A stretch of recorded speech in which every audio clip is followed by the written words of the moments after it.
السلام علیکم جی، آج ہم جو ٹاپک ڈسکس کریں گے وہ ہے عمومی لسانیت صرفیات۔ ہم لوگ پیپر جو پڑھ رہے ہیں اس وقت، جس پیپر کی تیاری کر رہے ہیں وہ ہے اردو قواعد اور لسانیت۔ تو اس کے اندر آگے یہ ٹاپک ہے عمومی لسانیت اور صرفیات۔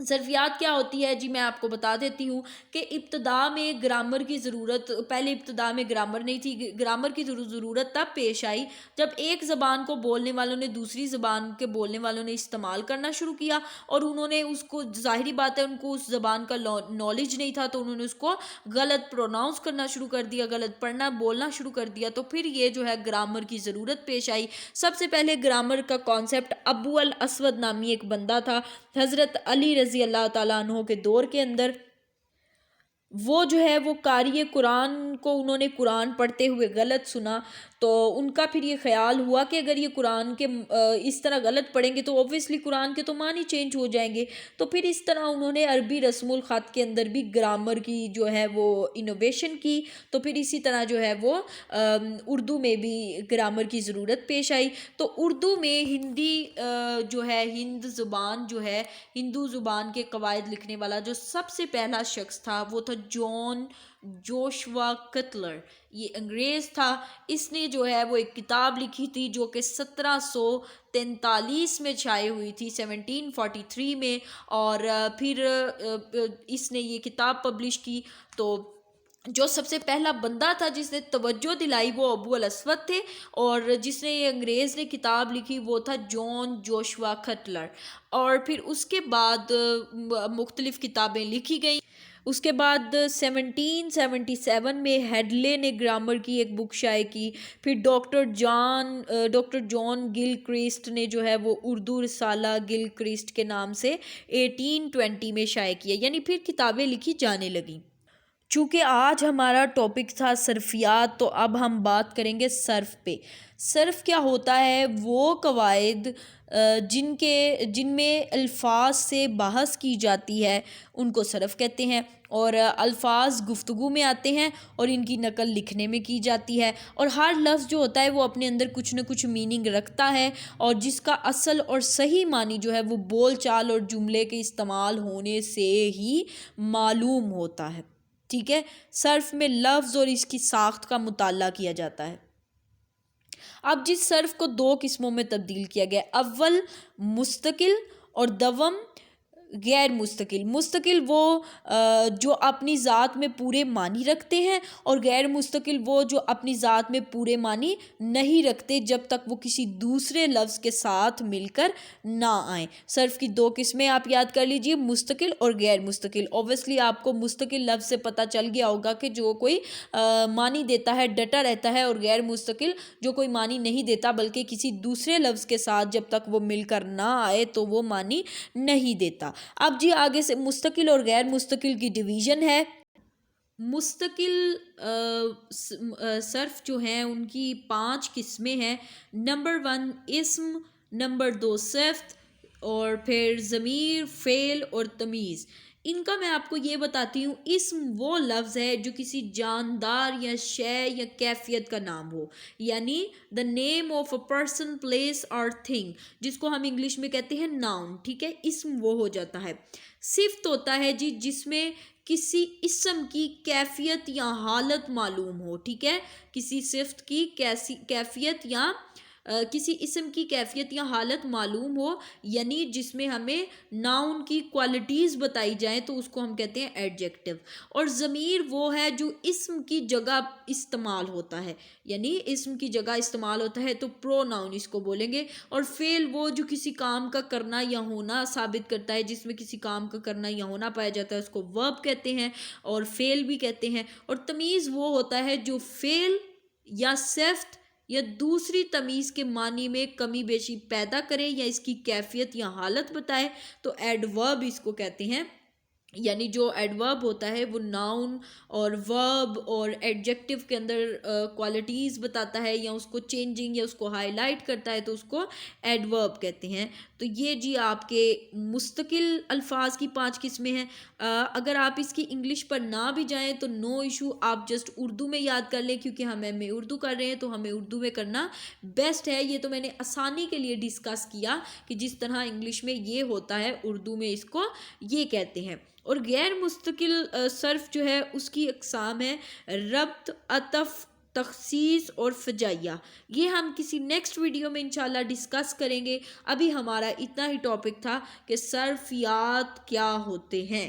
جب بات ہو رہی ہے صرفیات کی تو یہاں پر ہمیں ایک اور چیز ڈسکس کرنی ہے کہ مختلف آوازوں کے مجموعے کے نام کو کلام کہتے ہیں، یعنی کلام. ٹھیک ہے، اور اس میں جو آوازیں ہوتی ہیں یا جو کوئی ہمارے ساؤنڈز ہوتے ہیں ان کو درون داخل آوازیں کہتے ہیں. یعنی جو ہر سانس باہر کی طرف خارج ہونے کی بجائے اندر کی طرف داخل ہوتی ہیں اس آوازوں کو درون داخل آوازیں کہتے ہیں. یہ ہم صوتیات کے بارے میں نیکسٹ پڑھیں گے. لیکن جو صوتی مجموعے ہوتے ہیں وہ 2 قسم کے ہوتے ہیں. نمبر 1 بے معنی اور نمبر 2 با معنی. ٹھیک ہے، ایک قسم کے بے معنی مجموعے وہ ہوتے ہیں جن کو تابع محمل بھی کہتے ہیں، تابع محمل بھی کہتے ہیں، اور وہ با معنی مجموعے میں محاورے میں استعمال ہوتے ہیں. یعنی کہ جیسے ہے اگزامپل میں آپ کو دیتی ہوں، چائے وائے. اگزامپل ہے جی چائے وائے. پانی وانی، پان وان، کام وام، یعنی یہ ہم ریگولرلی ویسے ہی یوز کرتے ہیں نا، تو اس میں وانی، وان، وام وغیرہ جو ہے وائے یہ محمل ہیں، یعنی ان کے کوئی میننگ نہیں ہے. البتہ یہ بے معنی تابع محمل ایسے ہوتے ہیں جو مرکبات سے الگ ہو کر اپنے مستقل معنی ہوتے ہیں.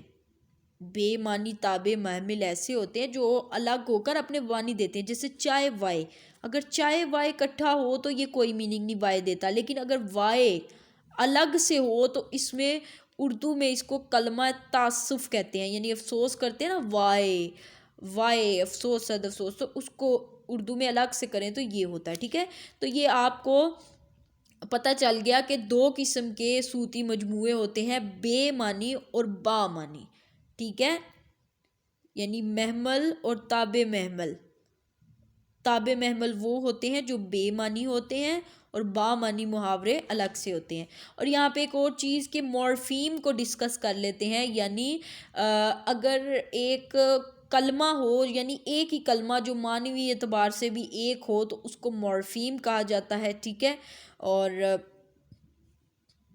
اس کے جو کلمات ہیں ان کو کلمہ بالذات کہتے ہیں. یعنی عام، رات، بیل، یعنی وہ اپنے آپ میں ایک مکمل ہے نا، مکمل معنی دے رہے ہیں، تو ان کو کلمہ بالذات کہتے ہیں. اور دوسری قسم کے بے معنی کلمے ایسے ہوتے ہیں جو الگ ہو کر ایک مکمل جو معنوی اکائی کی حیثیت سے تو ان کے کوئی میننگ نہیں ہوتے، لیکن وہ کلمہ بالذات کے ساتھ استعمال ہو تو ان کی میننگ ظاہر ہو جاتے ہیں. جیسے مرغ اور ون. اردو میں واو نون ون کا کوئی مطلب نہیں ہے، لیکن مرغون جو ہے، مرغ اور ساتھ واو نون اگر ہو جائے تو مرغون جو ہے وہ اس کی جمع ہو جاتی ہے، یعنی وہ ایک معنی دیتا ہے.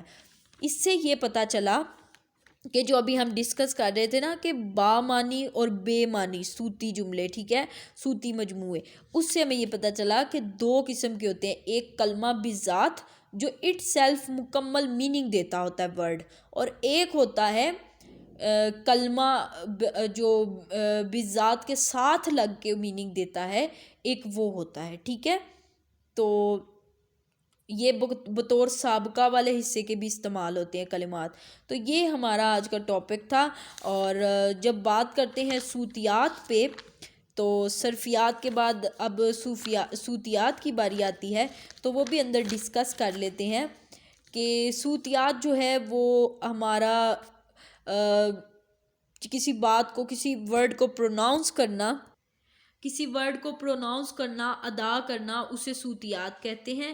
اور صوتی عمل کے 2 پہلو ہوتے ہیں، ایک فعلی اور یہ آواز کا منہ کے کسی حصے سے ٹکرا کر اور ہوا کا سرسرا کر نکلنا ہے یعنی فعلی. اور دوسرا ہوتا ہے انفعالی. انفعالی یہ ہوتا ہے جو سننے والے کے پردہ سماعت پر یا جو ہے آواز موج ہوا کا متصادم ہونا یعنی ارتعاش کا ذہن میں پہنچنا. یعنی ایک ہوتا ہے فعلی. فعلی ہوتا ہے جو آپ کا آواز کا منہ کے کسی حصے سے ٹکرا کر نکلنا. اور انفعالی ہوتا ہے جو کسی نیکسٹ پرسن کے سننے کے نظام کو جو جا کے ٹچ کرے, یعنی وہاں پہ ٹچ سے مراد یعنی ہمارے کانوں میں آواز جائے, وہ ہوتا ہے. ٹھیک ہے, صوتی نظام کی دو قسمیں ہوتی ہیں, انفعالی اور فعلی. اور صوتی نظام کے لیے ہماری تین جو ہے جسم کے حصے کام کرتے ہیں. ایک ہوتا ہے نظام تنفس. نظام تنفس جو ہوتا ہے اس سے کیا ہوتا ہے, نظام تنفس سے یہ ہوتا ہے کہ جو ہمارے پھیپھڑے اور جو نالیاں ہوتی ہیں, ٹریکیا ہوتا ہے, ٹریکیا کہتے ہیں سانس کی نالی کو, وہ حصہ لیتا ہے اس میں نظام تنفس میں. اور صوتی نظام جو ہوتا ہے اس کے لیے ہمارا لیرنکس جو ہوتا ہے وہ حصہ لیتا ہے, اور اسے ساؤنڈ باکس بھی کہتے ہیں. اور یہ پھیپھڑوں کی ہوا کو روکتا ہے اور نکالتا ہے جب ہم ورڈ ادا کرتے ہیں. صوتی نظام کے اندر واولز آتے ہیں, اردو انگلش میں جو واولز ہوتے ہیں اے آئی او یو ای, ٹھیک ہے, یہ واولز ہوتے ہیں, اور اے ای آئی او یو. اور تلفظی نظام کے اندر کانسوننٹ آتے ہیں. کانسوننٹ تلفظی نظام یعنی آپ جو تلفظ ادا کرتے ہیں جس میں باقاعدہ آپ کے یہ ناک کے نیزلز جو ہیں وہ بھی اندر پارٹ ادا کرتے ہیں. آپ کے منہ کے مختلف حصوں سے آپ لفظ ادا کرتے ہو, یعنی دانتوں سے, سخت تالو سے, نرم تالو سے, جس میں زبان بھی مختلف قسم کی جگہوں پر ٹچ ہو کے ورڈ نکالتی ہے. یعنی جس طرح انگلش میں ہم کانسوننٹ کو بولتے ہیں, کانسوننٹ جو ہوتے ہیں وہ واولز کے علاوہ جتنے بھی انگلش کے حروف ہیں وہ ہوتے ہیں. ٹھیک ہے, تو جیسے ہم ورڈ بولیں گے دانت, دانت, دانت, تو یہ جو ہماری زبان کی نوک ہے وہ اگلے دانتوں کو ٹچ کرتی ہے, اوپر والے دانتوں کو. تو اس طرح کے ورڈ کا ایک اسپیشل نام ہوتا ہے انگلش میں. تو اسی طرح جو صوتیات ہوتا ہے اس کے اندر ہمارے تین پارٹ حصہ لیتے ہیں, نظام تنفس, صوتی نظام اور تلفظی نظام. یہ تھا جی آج کا ہمارا ٹاپک. ہم نے کور کیا عمومی لسانیت یعنی صرفیات کو, پھر ہم نے صرف کی مختلف قسمیں بتائیں, اس کی ڈیفینیشن بتائی, اور پھر اس کے بعد ہم نے پڑھا جی صوتیات کس سے کیا مراد ہے, اور صوتیات کا ایک بریف سا انٹروڈکشن ہم نے لیا. اب اگلے ٹاپک میں ہم جو ہے وہ نحویات کو ڈسکس کریں گے. یہ صوتیات کو آپ دیکھ سکتے ہیں کہ صوتیات کا آواز سے تعلق ہے, اور صوتیات کو فنولوجی بھی کہتے ہیں. اور اس کے اندر دو قسم کے الفاظ ہوتے ہیں, بے معنی اور با معنی. بے معنی جو ہیں وہ تابع محمل ہوتے ہیں, یعنی مرکبات سے الگ ہو کر ان کے اپنے مستقل معنی ہوتے ہیں. مثلا چائے وائے, تو وائے کو اگر الگ کیا جائے تو وائے کا مطلب ہوتا ہے افسوس. ٹھیک ہے, اردو کے اندر. تو با معنی جو ہوتے ہیں وہ محمل ہوتے ہیں, ٹھیک ہے, جو اپنے مکمل میننگ رکھتے ہیں. صوتی عمل کے دو پہلو ہوتے ہیں, اور وہ دو پہلو کون سے ہوتے ہیں, ایک تلفظ اور ایک سماعت. ٹھیک ہے, تلفظ کے اندر ہمارا کون سا پارٹ جو ہے وہ شامل ہوتا ہے بولنے کے لیے. تلفظ کے اندر جو ہے وہ ہمارا صوتی نظام ہوتا ہے, تلفظی نظام ہوتا ہے. اور سماعت کے اندر ہمارے جو ہوتا ہے وہ میں نے آپ کو بتایا, سماعت کے اندر انفعالی نظام, تلفظ کے اندر فعلی اور سماعت کے اندر انفعالی نظام. یہ تھا جی ہمارا صوتیات کے بارے میں, اور یہ ہم نے پڑھا تھا عمومی لسانیت اور صرفیات کے بارے میں. اب ملتے ہیں آپ سے اگلی ویڈیو میں. اگلی ویڈیو میں ہم نحویات کے بارے میں پڑھیں گے. تو سی یو سون انشاءاللہ. اللہ حافظ.